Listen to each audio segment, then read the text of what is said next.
السلام عليكم ورحمة الله وبركاته. أغلى اخوات في الدنيا، عاملين ايه؟ النهاردة هنعمل مع بعض بقى أكلة الشتاء اللي كل المصريين بيحبوها، المحشي. أنا صورته معاكم كذا مرة وعملت معاكم الخطوات كذا مرة، بس قلت أشارككم معايا كده النهاردة أنا هعمل ايه. أنا أول حاجة عملت التسبيكة اهي، طبعا بقطع لها بصلتين كبار وحطيت عليها الطماطم بعد ما البصلة بس دبلت مش اتحمرت بس يا حبيبي، وحطيت توابل ملح وفلفل وكمون ومكعب مرق وشويه شطه وضربت قرن فلفل احمر معاهم.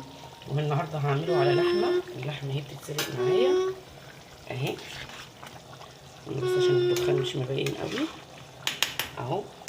دنيتي زيطه والعيال واجعين دماغي، بس قلت اصور معاكم برضو فيديو كده انزله على القناه. وهنا يا حبايب قلبي جبت الكرنبايه اهي، سلقتها وقطعتها اهي.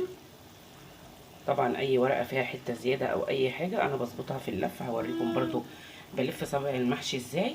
ودلوقتي هنضف الخضره والتسبيكه خلاص يعتبر خلصت، واغسل الرز واحطه وارجع لكم تاني. ما تنسوش اللي مش مشترك في القناه يشترك وتحطوا اللايك، هو فيديو بسيط كده بس عشان خاطر ننزل حاجه على القناه.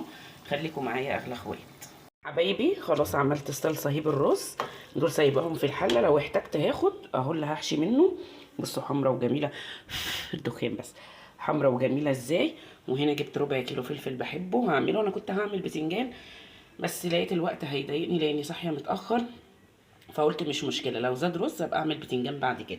وادي اهو زي ما قلت لكم الكرنب، واللحمه هنا خلاص استوت طفيت عليها، معلش الدخان بس مش مبين. ودلوقتي دي الحله اللي هروح احشي فيها.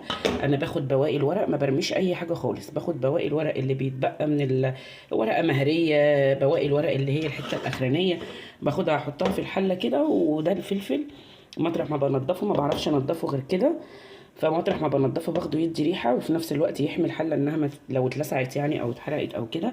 هي ما بتتلسعش معايا ولا حاجه، بس انا بحب اعمل كده يعني. طبعا انت عايزه تحطي من تحت تحطي بصل، قوطه، فصين توم زي ما انت عايزه، بس انا بحط كده.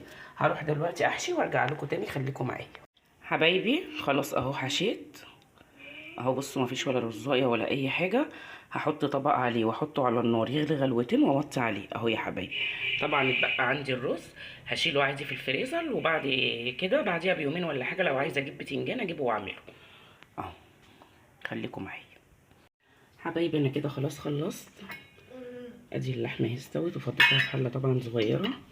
وادي الفلفل ده كان ربع كيلو بس عملته لوحده كده عشان بحبه يطلع يعني الواحده بوحدتها ما يبقاش مهرم في الحله وكده اهو. عملته في حله صغنونه.